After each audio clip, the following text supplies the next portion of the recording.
एक गांव में एक सास और बहू रहती थी।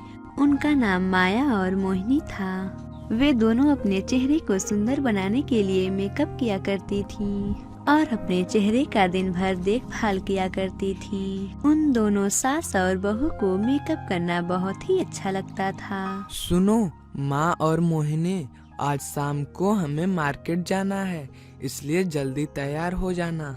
ठीक है, हम लोग जल्द ही तैयार हो जाएंगे। फिर वे दोनों तैयार होने के लिए अपने कमरे में चली जाती हैं। फिर कुछ समय बाद मोहिनी मेकअप करके तैयार हो जाती है। फिर वो अपने सासू माँ से बोलती है, सासू माँ, आप मेकअप करना बंद कर दीजिए। आप तो कितनी देर से मेकअप कर रही हैं। सभी लोग आपको देखकर हंसते हैं। क्या होगा अगर आप मेकअप करना बंद कर दी तो? तुम तो चुप ही रहो बहू।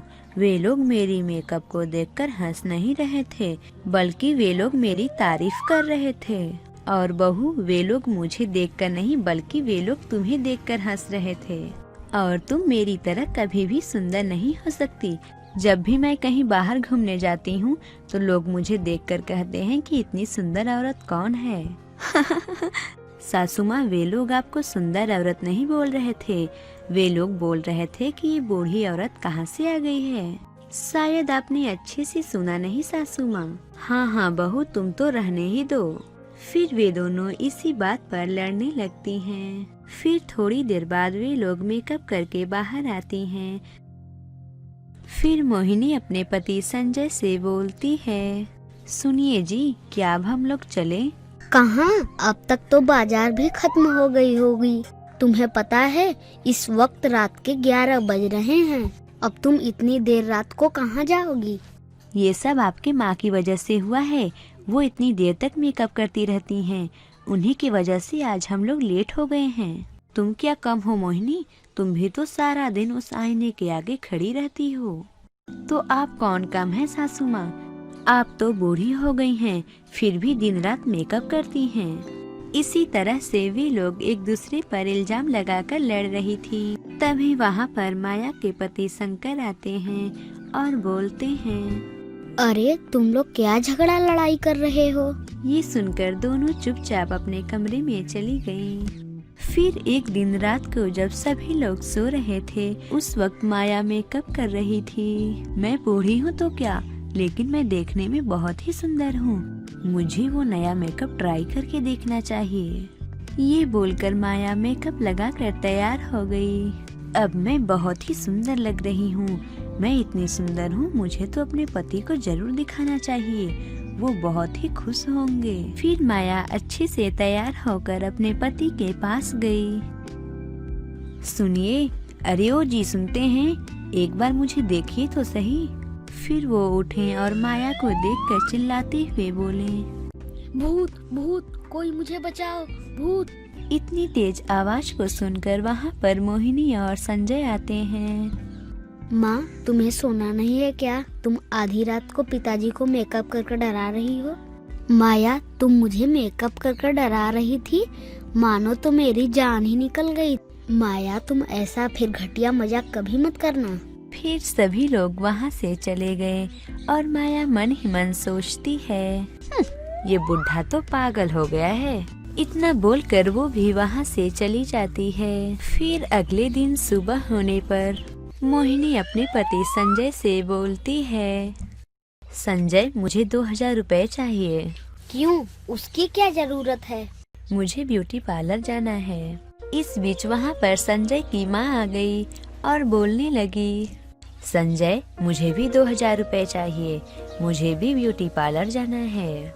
तुम दोनों फालतू खर्च कर रही हो। तुम दोनों को पैसे बर्बाद करने की क्या जरूरत है? पता नहीं क्यों तुम लोगों को मेकअप इतना पसंद है।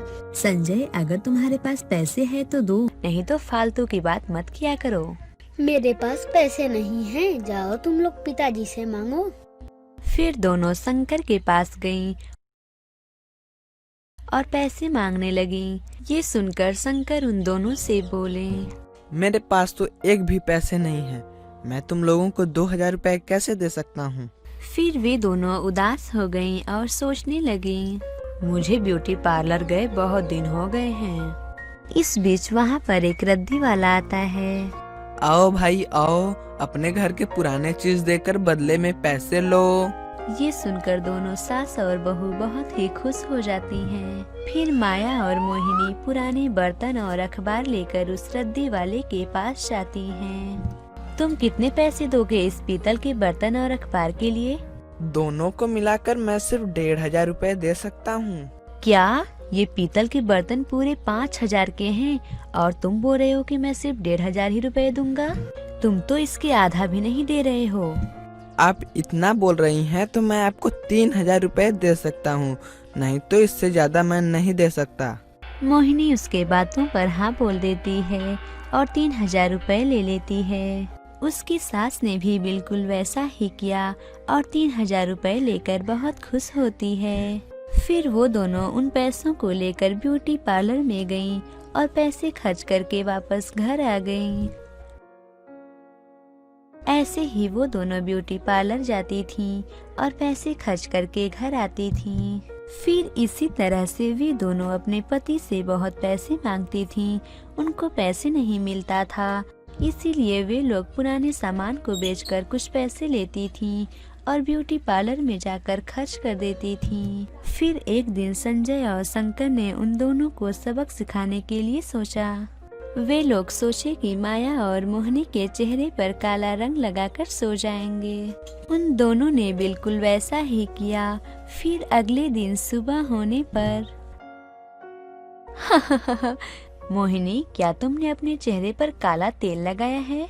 इतनी ब्यूटी पार्लर जाती हो फिर भी तुम इतनी काली हो गई।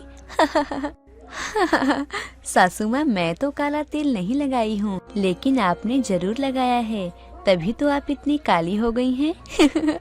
फिर वे दोनों घबराकर आईने के पास जाती हैं और अपने काले चेहरे को देखकर वे दोनों बहुत दुखी हुईं।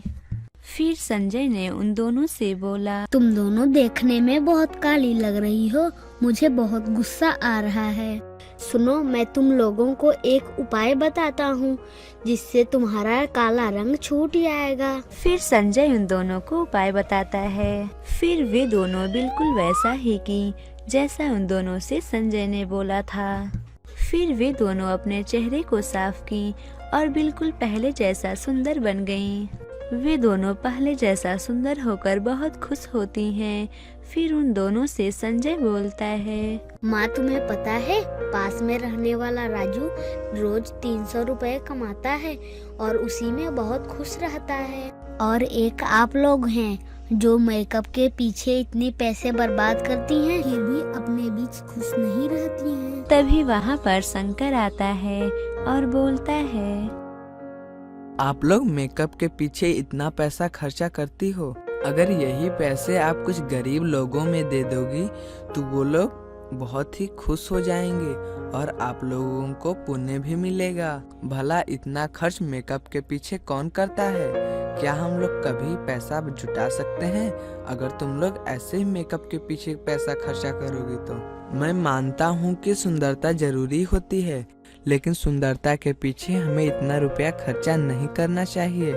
ये सुनकर उन दोनों को अपनी गलती का एहसास होता है। फिर माया बोलती है, हाँ, आप लोग बिल्कुल सही बोल रहे हैं, हमें माफ कर दीजिए। अब हम लोग फालतू खर्च कभी भी नहीं करेंगे। हमें माफ कर दीजिए, हम लोग मेकअप के पीछे इतने पैसे नहीं खर्च करेंगे। हमें अपनी गलती का एहसास हो गया है। फिर उन दोनों को अपनी गलती का एहसास होता है और वे लोग सबके साथ हंसी खुशी रहने लगती हैं। इस कहानी से हमें ये सीख मिलती है कि हमें फालतू खर्च नहीं करना चाहिए और पैसे बचा कर रखने चाहिए। अगर आपको ये कहानी अच्छी लगी हो तो इसे जरूर लाइक करें और हमारे चैनल हिंदी टेल्स गुरुजी को जरूर सब्सक्राइब करें और हमें कमेंट करके जरूर बताएं कि आपको ये कहानी कैसी लगी और लाइक करना तो बिल्कुल मत भूलिए।